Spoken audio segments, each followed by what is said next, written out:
So ayan, nakumpleto na natin yung tatlong pirasong hardiplex. Bali, yung mga screw, tulad yan na screw, ang ilan napalitan ko na ng rivet. Pag mag-isa ka kasi magtrabaho, mahirapan ka kung erekta mo na rivet yan. Kaya ang ginagawa ko, yan muna, mga screw muna. Yan. Pag na-fix na natin yung hardiplex, saka na lang natin palitan yung mga screw. Palitan natin ng rivet. Ayan. At bali na lagyan na rin natin ng drop ceiling. Yan. Maglalagay tayo ng ceiling cove yan. Okay. Cove light. Maglalagay tayo ng cove light yan dyan sa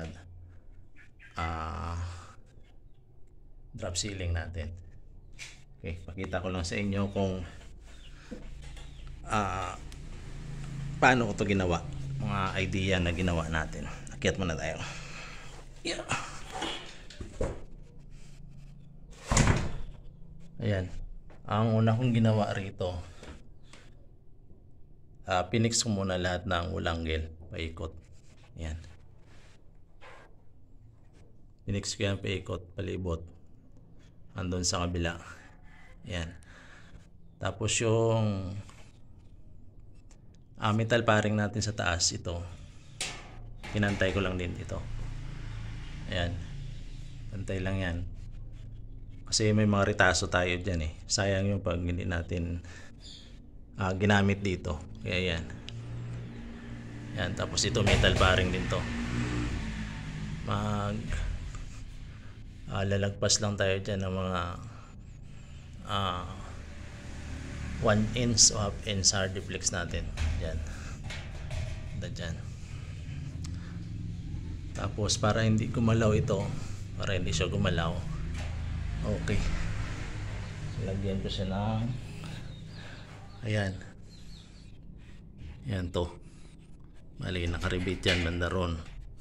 Yan, nalagay ko din. Tapos nakaribit siya rito. Tapos yung hang natin, ayan, magkabilaan yan. Yan yung isa sa kabila. Kasi dito sa taas, dito yung carrying channel na eh, banda rito. Yan, kaya matibay ito. Yan. Tibay yan. Yan. Bali, bawat dalawang metal paring, yan. Yan, nilagyan ko siya ng hanger. So, ang spacing nito is 41 cm. Spacing yan. Yan. Yung spacing natin dito ng metal paring na to is 41 cm. Okay. Yan. So dito, dahil may wiring tayo dyan, pagdadaanan ng cable para sa TV, gagawin natin dito, takpan muna natin dito na maliit.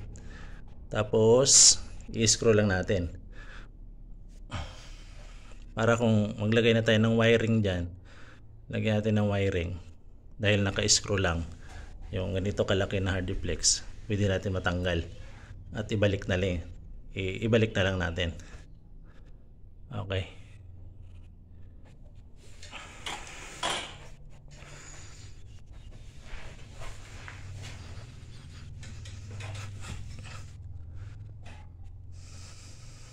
So yan lang.